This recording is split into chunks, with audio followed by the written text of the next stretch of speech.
추석 연휴가 유례 없이 길어지면서 빈집털이 등 연휴 기간 동안 발생할 수 있는 범죄에 대한 우려도 깊어지고 있습니다. 네, 이번 시간은 전문가와 함께 긴 연휴에 발생할 수 있는 범죄와 그 예방법을 짚어보는 시간 마련했습니다. 백기종 전 수서경찰서 강력팀장 나와주셨습니다. 어서 오세요. 어서 오세요. 올 추석 휴가가 열흘이다 보니 그렇습니다. 범죄에 대한 우려도 커지고 있는데요. 실제로 이런 연휴 기간에 발생하는 범죄 유형은 평소와는 좀 다른가요? 그렇습니다. 이제 그 추석 명절 연휴 기간이 지금 길지 않습니까? 예. 네. 그럼 지금 5가지로 분류를 할 수가 있어요. 그러니까 처음에 뭐냐면 빈집털이, 그다음에 스미싱 범죄라는 게 있고, 그다음에 주차 시비, 층간 소음.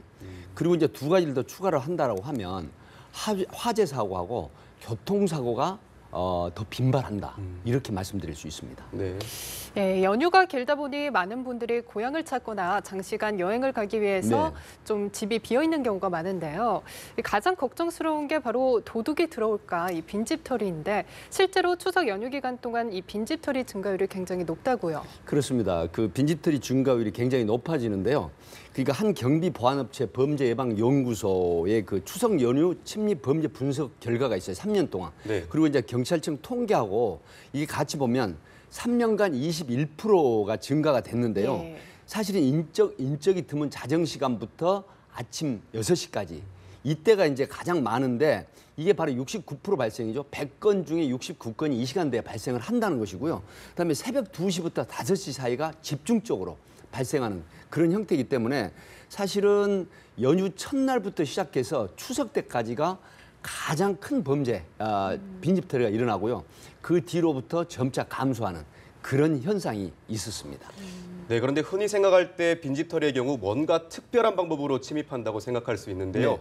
실제로는 방범이 허술한 창문으로 들어오는 경우가 가장 많다는데 맞습니까? 그렇습니다. 이제 그 추석 기간 절도 범죄 통계를 보면은 사실 48% 정도가 거의 창문이나 현관문을 통해서 침입을 하거든요. 네. 하기 때문에 이제 방범창을 보완하거나 그리고 이제 보조 출입문, 현관문 개방하고 침입하는 상태이기 때문에 사실은 고층이라도 창문 단속을 할 필요가 있는데 실제로 유명 연기자, 제가 현직에 있을 때 네. 연기자 겸 여가수 집인데 10층인데 예. 가스 배관을 타고 침입해서 수천만 원어치를 훔쳐간 사례가 있고요. 예. 또 강남의 그 7층에 73세 된 예. 그런 그 범죄 절도자가 올라가서 그 몇천만 원을 훔친 그런 사례도 있기 때문에 사실은 특히 베란다 창문 쪽이 굉장히 허술하지 않습니까? 네. 특히 예. 아파트나 이 빌라라도 이 고층 같은 경우에는 베란다 쪽 창문을 단속을 잘 하지 않는데 이걸 노리고 침입하는 사례가 많다. 그래서 거의 반 정도가 창문이나 아니면은 현관을 통해서 침입한다는 점에 유의를 하시면 될 것 같습니다. 예, 베란다 창문 꼭 확인을 해봐야겠네요. 최근에는 내 집은 내가 지키자라는 셀프 예방법도 늘어서 이 다양한 빈집털이 예방 제품들도 등장을 했더라고요. 실제로 효과가 있나요? 사실 그 큰 효과는 없지만 그럼에도 불구하고 이 범인들이 침입을 했을 때 놀래서 도망을 간다라거나 또 효과가 좀 있죠. 창문 방충망을 쉽게 잠글 수 있는 슬라이락이라든가 예. 그다음에 유리 강도를 높이는 방범 필름 또 가스배관 못 오르게 하는 그 가시덮개 이런 게 필요하고 그다음에 이제 실내 침입을 했을 때 센서가 작동을 해가지고 요란한 경보음이 울리는 기기 그다음에 스마트 전동 그러니까 전자식 스위치 같은 경우에는 이제 시간을 정해놓고 이제 하는 경우가 있습니다.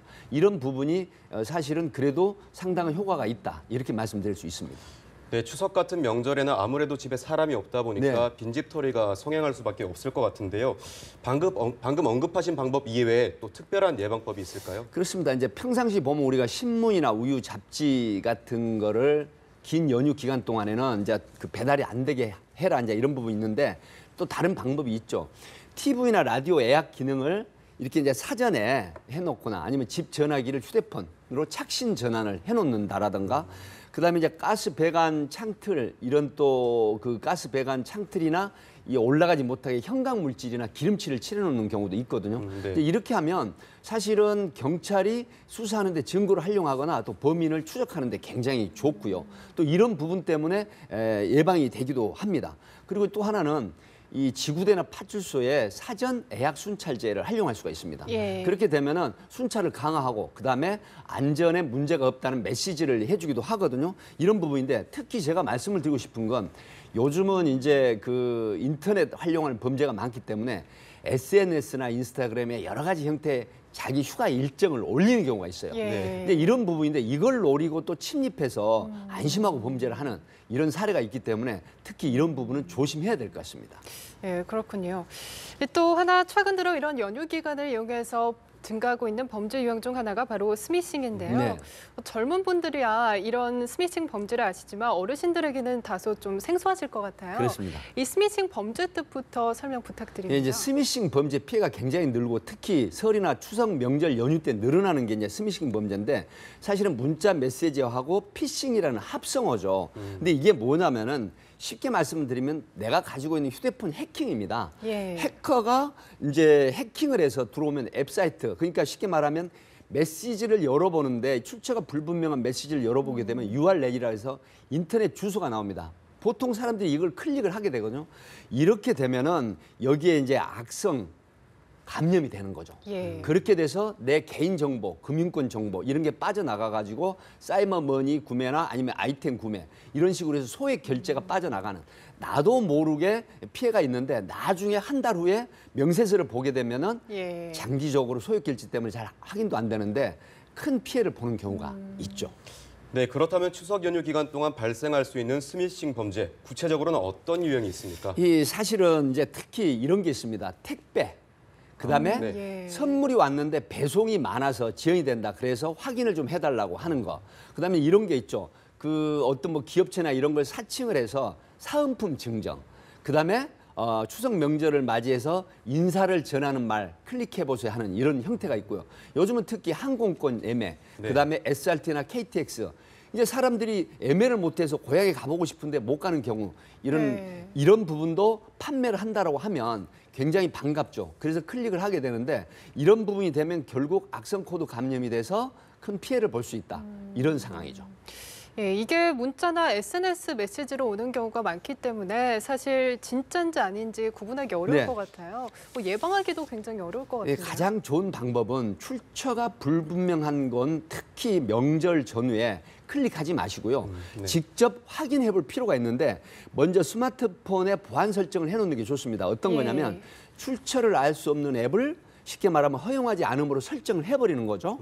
그리고 이제 사전에 그 고객센터, 그러니까 통신사 고객센터에 소액 결제를 축소하거나 차단을 해버리는 게 필요하고요. 그다음에 이제 모바일 백신 앱을 이제 다운로드 받아가지고 이 부분을 안전하게 업데이트를 한다라든가 또 설치를 하게 되면 피해를 줄이는데 제가 여기서 이제 수사 경험치상 말씀드리고 싶은 건 가장 예. 좋은 방법은 출처가 불분명한 메시지는 절대 클릭하지 마시고 사전에 전화로 확인하는 예. 이런 어떤 주의를 기울이시면 좋을 것 같습니다. 네, 스미싱 예방법 숙지해야겠는데요. 그런가 하면 아무래도 대가족이 모이다 보니 네. 층간소음 문제나 주차 시비 문제도 심각해지는데요. 실제로 연휴 기간 신고 사례가 늘고 있다고요? 그렇습니다. 이게 층간 소음 이웃 사이 네. 센터라는 그 한국 환경공단의 조사를 보면은 콜센터 집계가 나오죠. 통상 1,000건 정도 되는 게 보통 한 30% 증가를 합니다. 네. 예, 그렇기 때문에 예를 들어서 2016년 설 연휴 있는 2월 달 보면 1,039건, 여름 휴가철 있는 7월 달에 1,336건, 또 추석 연휴간 9월 달에 보면 1,057건 이런 식으로 계속 이제 늘어나거든요. 그런데 이런 부분은 결국 민원 상담 전화 30% 늘어난다고 하는 부분은 층간 소음으로 인한 이런 사실 시비가 많고 그다음에 문제가 돼서 범죄로 이어지기도 한다. 이렇게 볼 수가 있고 또 하나 유의할 건 바로 주차 시비입니다. 이런 부분도 사실 상당한 범죄가 발생하고 피해가 예상이 되는 것이죠. 이 감정 싸움을 넘어 폭행, 살인이라는 강력 범죄까지 발생하는 경우도 있죠. 네, 지금 제가 이 시간을 빌어서 두 가지 교훈적인 사건을 예. 말씀을 드리고 싶어요. 사실 2013년 2월 9일 설날이죠. 이때 서울 중랑구에서 40대 남성이 7층에 사는, 그러니까 아이들이 뛰노는 소리에 예. 항의하러 올라갔다가 31세, 30세 된 형제를 무참히 살해한 사건이 있었습니다. 그런데 이 사건이 결국 수원에서 체포가 돼서 4일 만에 무기징역형을 선고를 받았지만 이 충격으로 아버지가 19일 만에 사망을 하시기도 했고요.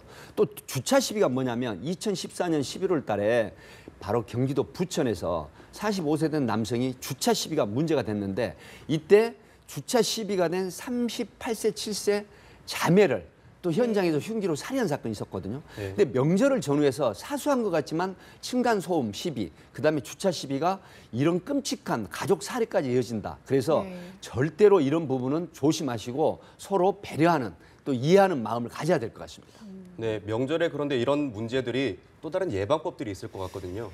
가장 중요한 것은 상대방 배려라고 제가 말씀을 드렸잖아요. 네. 사전 양해 요청을 하는 겁니다. 예를 들어 층간소음 같은 경우에는 미리서 인터폰이나 아니면 경비실 아니면 직접 찾아가셔가지고 지금 어느 기간 중에 친척이나 사람들이 방문하는데 조금 소란스러울 수 있습니다. 좀 양해해 주십시오. 그리고 아이들 같은 경우가 많이 오지 않습니까? 네. 그러면 에어 매트리스를 준비한다라거나 아니면 좀 교육을 해서 밖에 나가 놀게 하거나 제한된 공간에서 놀게 하는 이런 방법도 있고요.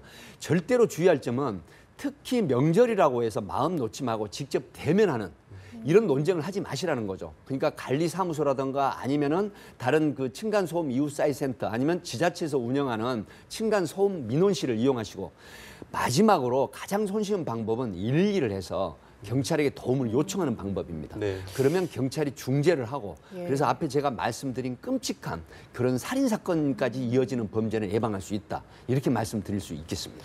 예, 그런데 가족 구성원을 대상으로 한 범죄도 최근 급증하게 늘고 있는데요. 네. 이 가족 간 불미스러운 충돌이 일어났을 때 어떻게 대처를 하면 좋을까요? 뭐 사실은 가족 간의 충돌 문제는 제가 말씀드렸지만 서로 대화가 부족하는 부분 그리고 명절 때는 어떤 게 있냐면 평소에 쌓였던 감정이 이상하게 명절 때 폭발하는 경향이 예. 많아요. 제가 현직에 있을 때도 보면 30% 40% 정도 증가하는 범죄가 일어나거든요.